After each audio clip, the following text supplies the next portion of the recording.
We are continuing to talk through all of our core values. If you don't know what a core value is, basically it's us at the core of who we are, things that we value the most. We can't value everything, right? That's just part of values, right? Sometimes you can't, like, you value your kids probably a little bit more than somebody else's kids, right?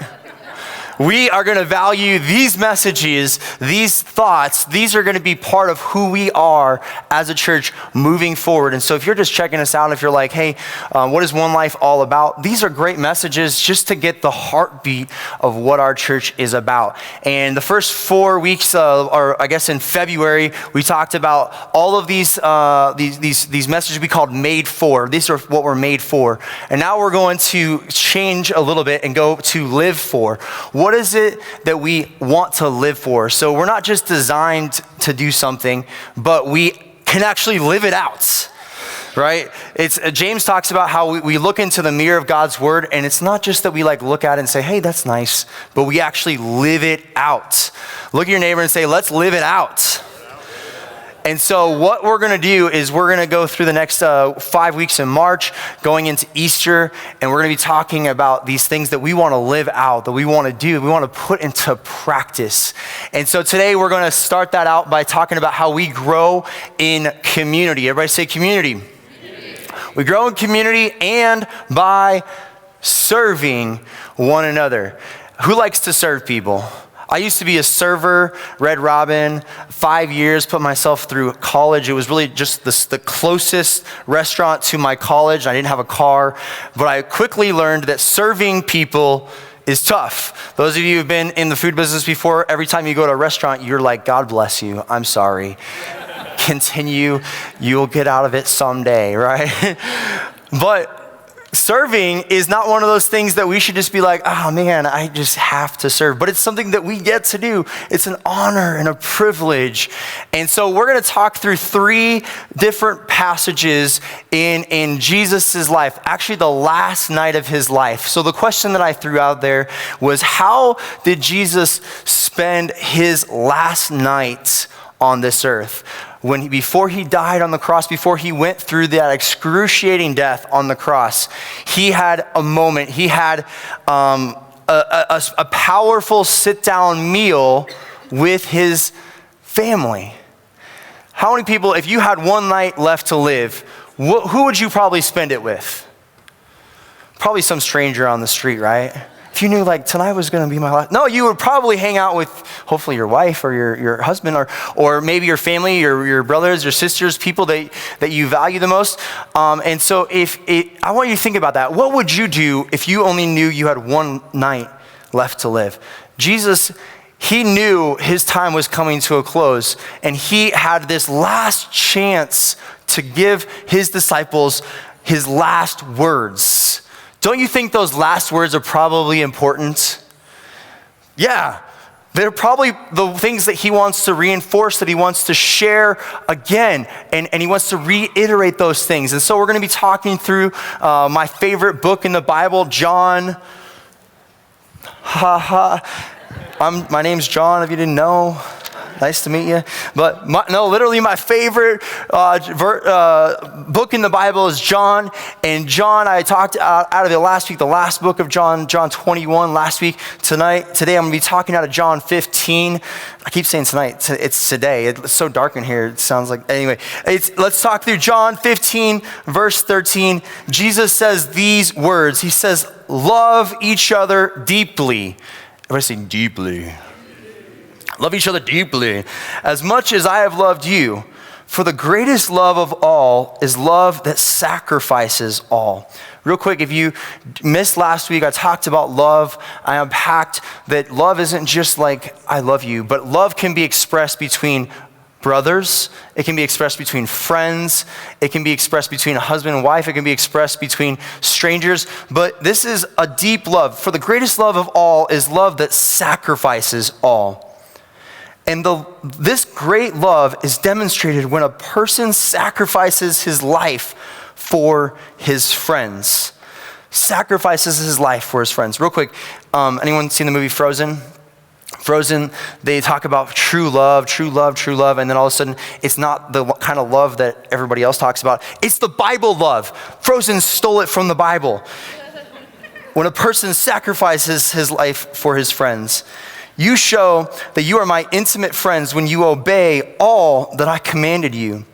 I have never called you servants, because a master doesn't confide in his servants, and servants don't always understand what the master is doing. But I call you my most intimate friends.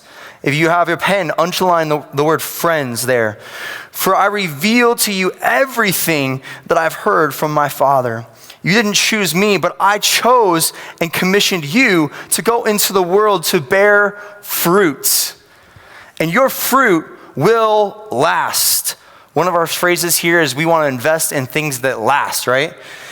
And your fruit will last because whatever you ask my Father for my sake, he will give it to you. So this is my parting command. Love one another deeply. Come on, who wants some deep love today? Love one another deeply. Look at your neighbor and say, I love you deeply.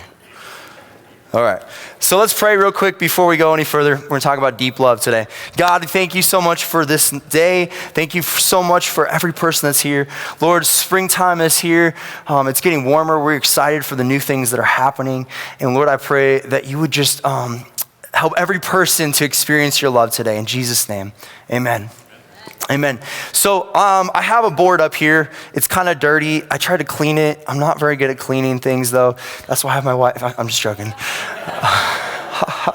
So funny. Okay, so I need some participation today, and please forgive me on my handwriting. I know it's not great, but I'll just say it like I'm a guy. Does any guy have good handwriting?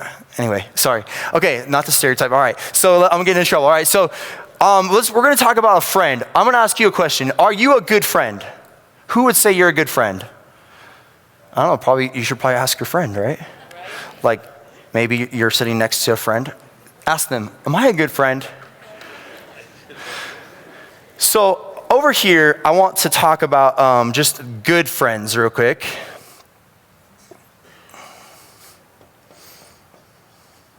Okay. And over here, we'll talk about not so great friends. I don't want to call them bad friends, because anybody have a friend that you like, they're still a good friend, but not like the great friend, right? So average, okay, average.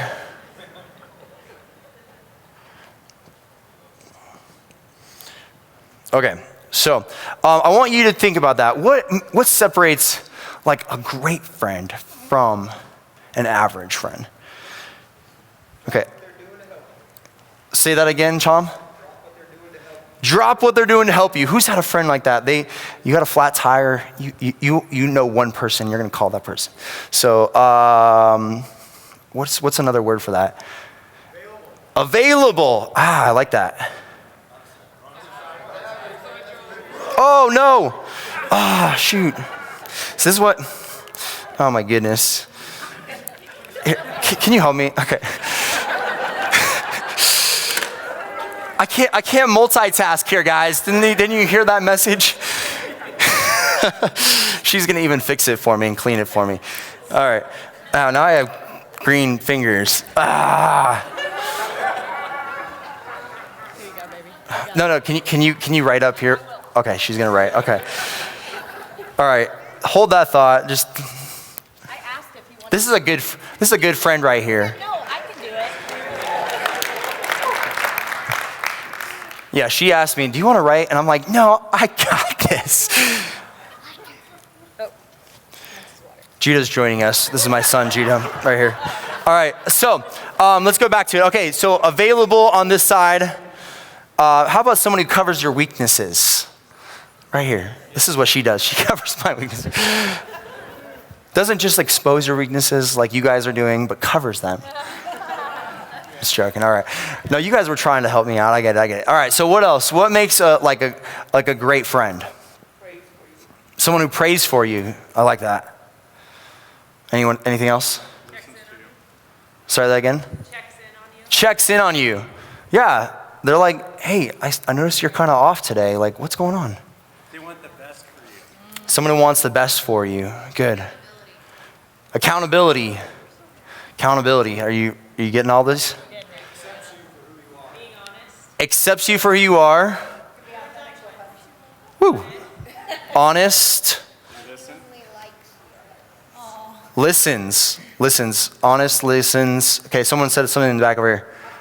Authentic. All right, one more. Persistent over here. Someone yelled real quick, last one over here. Loyal. Everybody say loyal.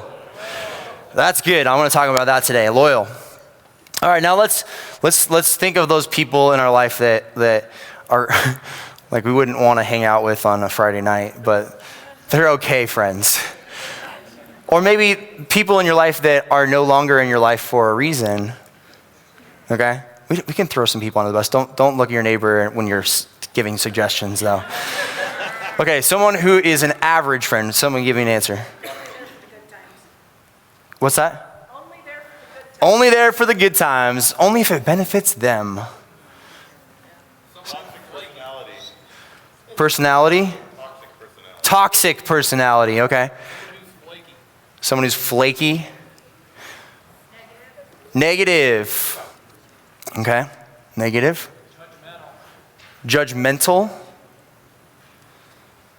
Okay. Unresponsive. Like you text them and they just like 5 days later, oh, I'm so sorry, I've been so busy. Lazy. Dishonest. Competitive. Oh. Like, yeah, you feel like you're always with them and you're like competing against them. Draining. You've all been around that person like, I just can't I can't wait to get away from you. All right, that's good. Let's stop there. Now, how many people want to be this person? You're good. Thank you. Give it up for my amazing wife. Who wants to be this kind of friend? The one that's available, the one that prays, the one that covers the weaknesses, the one that is honest, listens. You know, I'll be honest, I wasn't a very good listener before I got married. And then my wife, she started helping me with that. She's like, you gotta listen. I'm like, oh yeah. I gotta stop what I'm doing and listen to what you're going through. Or that person that it's all about them, maybe selfish.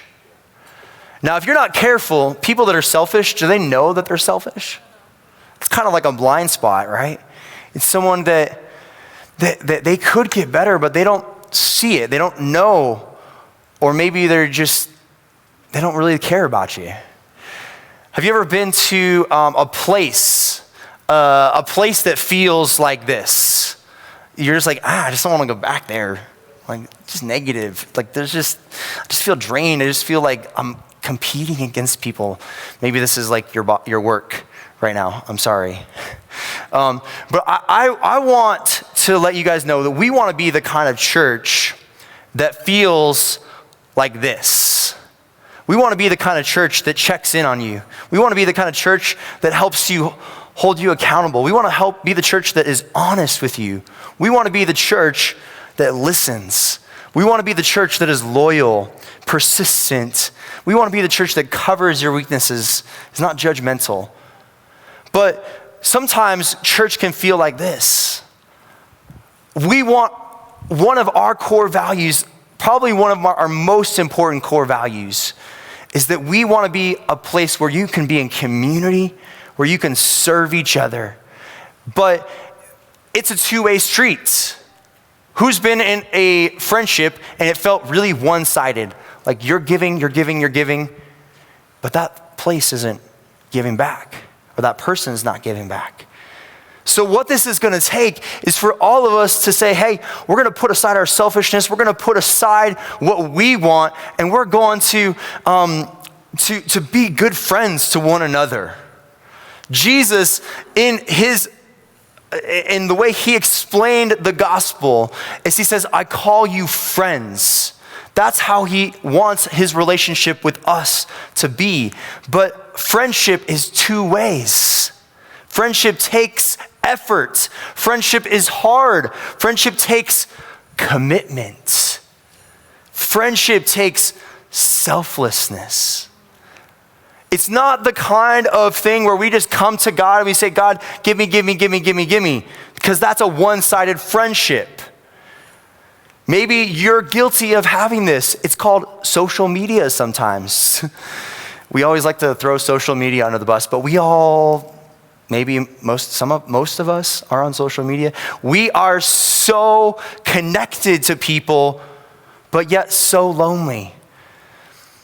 This is so hard in life to find, but it's also hard to find with your friends. I have in your notes, give me the next one. What is the next part? It's like, we are more connected than ever before, but we're more lonely than ever before. Why is it that in society we have connections, but we don't have deep friendships? Now, don't look at your neighbor like, oh, this is a good time to think about your own life. How many friends do you have on Facebook? I have like 2,000 something. I don't talk to any of them. You know what my favorite part about my week is? It's not social media, it's coming here and seeing people face to face and saying, hey, let's have deep friendships. But we live in a day and age where we are lonelier than ever because we think these connected relationships on social media are going to help provide the deep friendship that God designed us to live in. And you can't get that on social media. You can't get that by watching church online. You got to come here and rub shoulders with people and meet people and get to know people, and your kids get to know other kids and develop sincere, deep, authentic community. Who thinks that's a good idea? It's in the Bible. Jesus said it. Let's go back and read what he said one more time. He says, love each other deeply as much as I have loved you. For the greatest love of all is the love that sacrifices all. Not the kind of love that is cheap, but love that sacrifices. And sacrificing takes commitment. This great love is demonstrated when a person sacrifices his life for his friends. Has anyone ever sacrificed anything for somebody else? It feels good, right? It feels like maybe you brought a meal to somebody who just got out of the hospital, and you came over and you said, hey, here's a meal. There's a connection that happens there. It's the connection that Jesus is talking about. It's sacrificing your time, your money to make that meal for somebody else. That is what Jesus called us to live in. Love each other deeply. Then he goes on, he says, you know how the world is going to know that you're my disciple? By the love that you show for each other. Now, he also says that it's not the kind of love that shows love to strangers. Now, there are lots of people that say we need to just show lots of random acts of kindness. Now, I'm all about kindness, and I'm all about random, but that's not what Jesus says right here. He says that we need to love each other.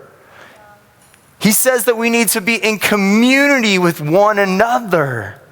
He says the world will know that you're my disciple, but by the love that you show for each other, not for the people that you don't know. See, that's going to take giving something of yourself. You see, it's sometimes easier to write a check to somebody you don't know. It's harder to love somebody that you're in community with sometimes. Sometimes it's easier just to say, I'm just going to be here and sit in my seat and not get to know anybody. That's not what Jesus designed us to live with, though. He designed us to be in community with each other, serving one another. Right before Jesus shares this in John 15, he also shares a passage in John 13. He opens up their time together at the Last Supper by doing something that was very unconventional. Now, typically in these times, you would come into a dinner party and there would be a servant. And sometimes there would be multiple servants. And it was very known and average, and everybody knew it. The person who was like the lowest on the totem pole, basically the one who got there the last, the servant of the servant, would take off the guest's shoes and sandals, and he would scrub their feet. Because basically what we would be doing if we were to be going into the Last Supper or any table at somebody's house back in these times is we'd be sitting on the floor. Who wants to sit cross-legged with dirty, stinky, poop feet? No. Now remember, they didn't have asphalt back then. They didn't have roads. They didn't have concrete. They had dirt, and they had animals that were walking in the streets with everybody else, right? And that's what's happening. Everybody has bad, crummy, dirty, poop-filled feet that stink. And so the person who was the lowest, the person, if you worked in the food business, the person who got there last, got the worst shift, right? It's your job, dude. Jesus, they're all about to sit at the table, and there's no servants around. There's no people to wash feet. So what does he do? He takes the towel, he takes the basin, and he walks up to the disciples and he starts scrubbing their feet one by one. He starts loving them, and he starts expressing what a servant would normally do. Not a friend, a servant. And he gives them a true act of sacrificial love, and he shows them this is what it's going to take to be my disciple. You got to be willing to scrub some poop off of people's feet. And he looks them in the eyes, and Peter goes, no, like, don't do that to me. Like, you can't scrub my feet. And Jesus is like, I will scrub your feet. You need to experience what it's like for the Lord of Lords to scrub your feet. And this is what you need to be doing to each other. Sacrificial love sometimes hurts. It doesn't feel good. It's countercultural. You see, it's very cultural to love people that will help us. It's very countercultural to be friends and love people that can't give us anything in return. Jesus, in John 13, he says, hey, do you understand what I'm doing? You call me teacher, you call me Lord, and you are right, because that's what I am. And since I am your Lord, your teacher, have washed your feet, you ought to wash each other's feet. I've given you this example to follow. Do as I have done to you. Sacrificial love looks like scrubbing people's feet. Maybe not like in general, like I was gonna like have a foot washing thing right here, and then you guys would have all been grossed out, right? But sacrificial love gives sometimes when the other person doesn't give back. Sacrificial love calls the other person when they haven't called you in a while. Text them when it says, hey, I haven't seen you at church in a while. What does it mean to serve one another? What does it mean? Some people think like giving to one another, giving finances. Yeah, that's part of it. Giving financially is part of being a disciple of Christ. But that's not it, right? That's not the only thing that God has called us to do. I'm going to get into this just real quick. In your notes, I have three things that it's going to take for you to grow. Who's ever tried to grow a plant before? I kill plants. Like the only way that I can grow plants is by the automatic watering system. Like it just waters the plant and it grows. That's about the only way I can grow something. But those plants that like are in a house that you're required to water all the day, like definitely not my gift. I can't do it. Growing a tree is even harder than growing vegetables though, right? Who's ever tried to grow a tree before? Like that takes work. That takes time. We love to share the book with our kids about an oak tree. Oak trees take years to grow. We got this picture that God gave us for One Life Church, and it's the picture of someone's throwing stuff at me. Okay. Sorry, we got this picture of a tree, and a tree takes time to grow. And we want all of us to be trees. Everyone look at your neighbor and say, Be like a tree. What is it going to take for you to grow? Jesus says, I want you to produce fruit. Growth is going to happen with 3 things in your life. Number 1 is consistency. Everybody say consistency. Takes time. Takes watering it every day. Takes showing up. When I was a youth pastor, what I told our teenagers is, I said, hey, do you want to grow? Do you want to grow as a disciple of Christ?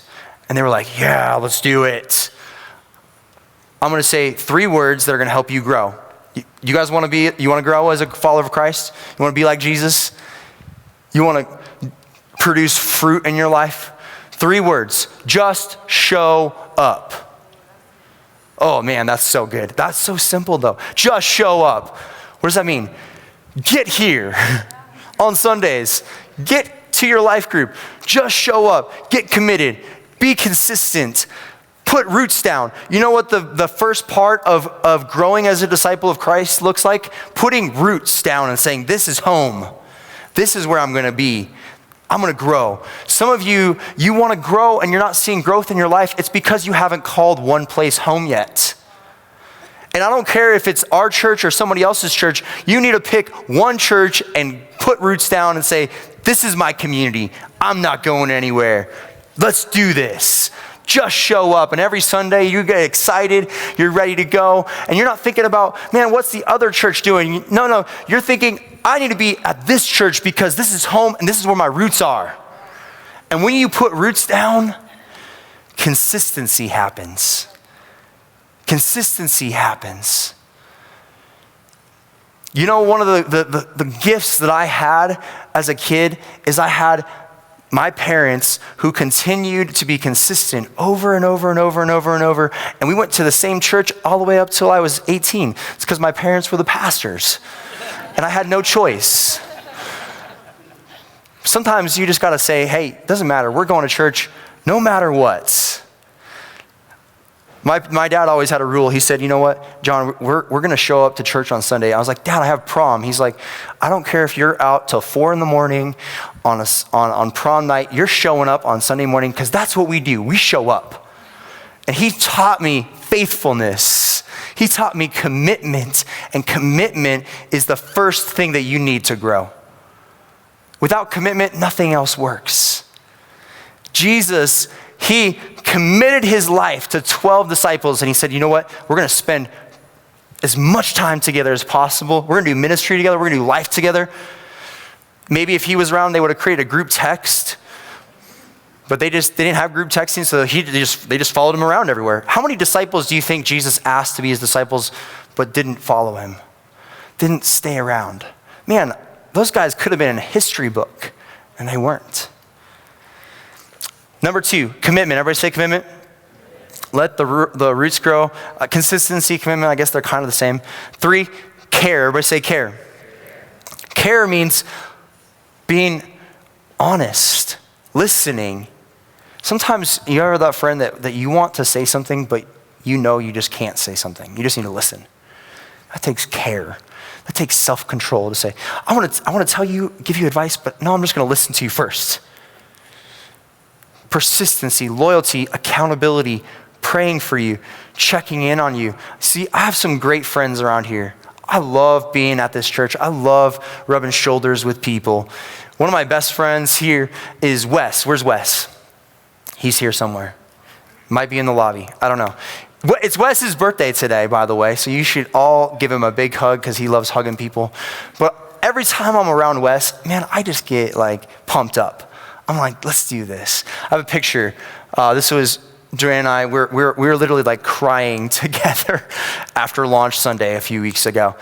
We'd been working for 6 months all the way up to this point. We had launch Sunday, and I got emotional. I've gotten emotional like 4 times in my life. I'm like always anti-emotional. I don't know why. I ask God, can you help me cry? And it just doesn't happen sometimes. Anyway, but I could not hold it back. I was crying uncontrollably. And I looked around. You know what made me cry? we were in a big circle with some people that had been staying late. They got here at 6 a.m. They stayed here all the way till 12. It was past 12. And we thought about all the people that had given their lives to Jesus. And I looked around and I saw some of my best friends. And I said, and I thought to myself, I said, there's something so powerful about this moment. And it's because we're serving together. We're doing life together. And we're battling together, and we're here for each other, and we're doing whatever it takes to move the message of Jesus forward. I am convinced that was one of the most powerful moments in my life, and that's what heaven is going to feel like.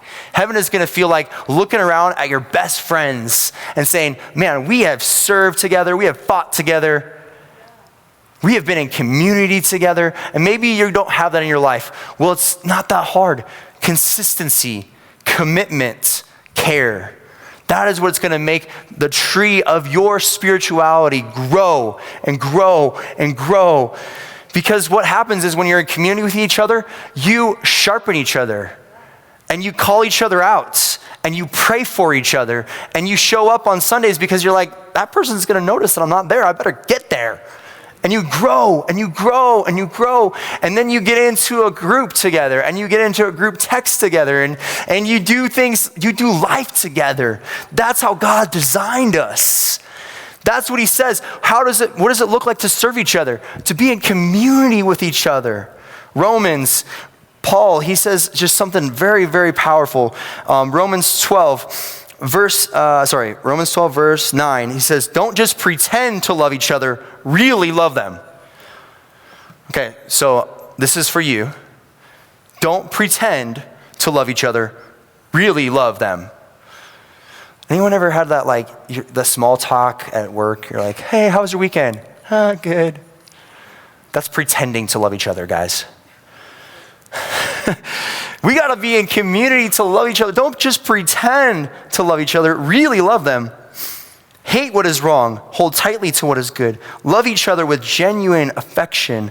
That means sometimes we can hug, right? Who likes to hug? No? Okay, just me. Some of you, you're like, I need my personal space. It's in the Bible, right here. Genuine affection. Isn't that what it says? There you go. And take delight in honoring each other. Never be lazy, but work hard and serve the Lord enthusiastically. Rejoice in our confident hope. Be patient in trouble and keep on praying. When God's people are in need, be ready to what? Help them. When God's people are in need, be ready to help them. Always be eager to practice hospitality. Bless those who persecute you. Don't curse them. Pray that God will bless them. Be happy with those who are happy and weep with those who weep. Live in harmony with each other. Don't be proud to enjoy the company of ordinary people, and don't think you know it all. I think he's pretty much telling us, like, do these things. Some of you, you're like, hey, like, how do I be a follower of Jesus? How do I serve people? It's called be a good friend. It's called get in community with each other. It's called love each other deeply. It's called stick around after service so that someone can meet you. It's called give somebody a hug, get in community, get someone's phone number. Ask them what their kids' names are. You know, the first time I met Wes and Rebecca, you know, they were like, hey, just so you guys know, we don't have kids, but we'll gladly babysit your kids. And I said, no, you don't want to babysit my kids. In my mind, I was like, who are you? Like, you're a stranger. I don't know. Right? Would you let a stranger watch your kids? Sometimes I'm so desperate that, yeah, I would totally do that.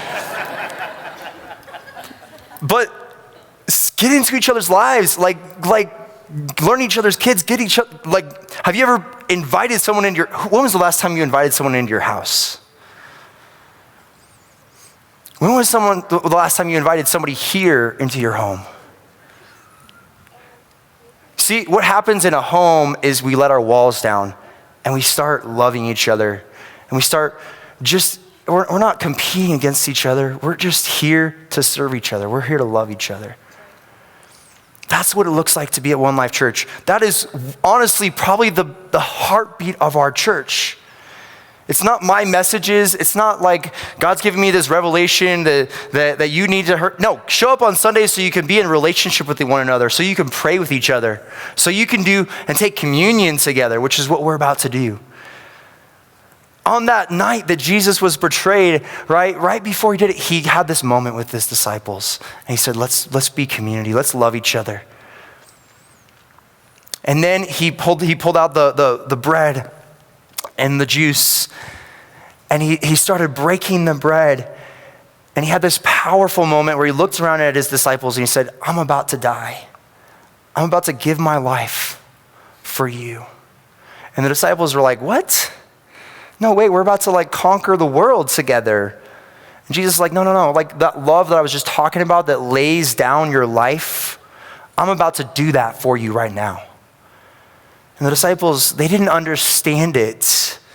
They didn't have a picture of what it looked like. Jesus looked at the bread and he said, I'm breaking it right now. And he looked at the juice or the wine and he said, this is my blood that I'm about to shed for you. And then they took that bread and they passed around the cup and they took the bread and they didn't know exactly what it meant at that moment, but weeks later,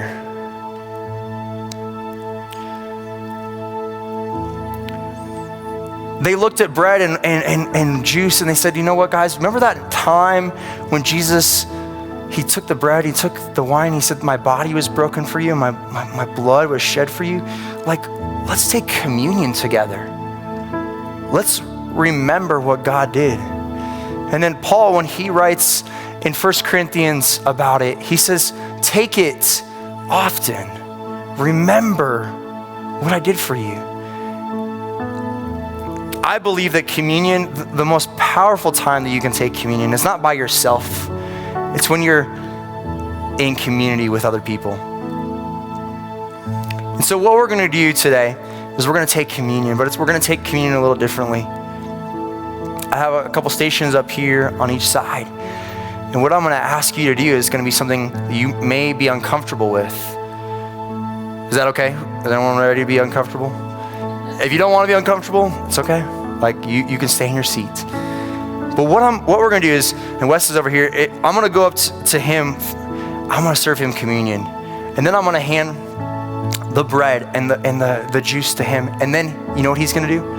He's going to serve communion to the person behind him. We are going to practice being in community with each other by serving each other communion. Someone's going to serve you communion. It's going to be the person in front of you. And then you get to turn around and serve communion to the person behind you. And that sounds kind of risky. Anyone else? That was risky? But that's what Jesus did. He was risky. Before we do that though, the Bible tells us that we need to take communion in a way, water, anyway.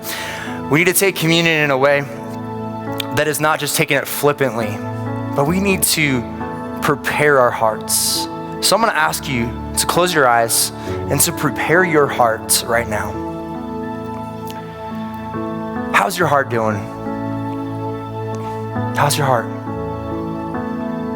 Maybe for some of you, you hear this message and you're like, yeah, John, I want community. I want to engage with Jesus. I want to take the next step. And even if it's uncomfortable, I'm willing to take the next step. Maybe for some of you, you don't even know Jesus. When I'm talking about Jesus and I'm talking about what his words are, you don't have a picture. Guess what? Jesus wants to be your friend today. But he's not gonna force himself into your life. He's gonna ask you, do you want to be my friend? Do you want to say, Jesus, you're Lord, you're Savior, but not just Lord and Savior, you're friend? Is there anybody in the room that would say, John, would you pray for me? I need to work on that friendship with God. I need that friend, that best friend in my life. Yeah, I see your hand. Anyone else? Maybe you haven't had that friendship with Christ in a while, and Jesus is bringing you back to this place of friendship. Let's do that. God, Jesus, you died on that cross for our sins. You gave it all. Lord, I thank you that your body was broken, your blood was shed for us. That you invite us into community, you invite us into sacrificing for each other. And God, I pray that we would have a moment right now with you. Just like our mission says, one moment with Jesus can change everything. Give us a moment with you right now in Jesus' name. Amen.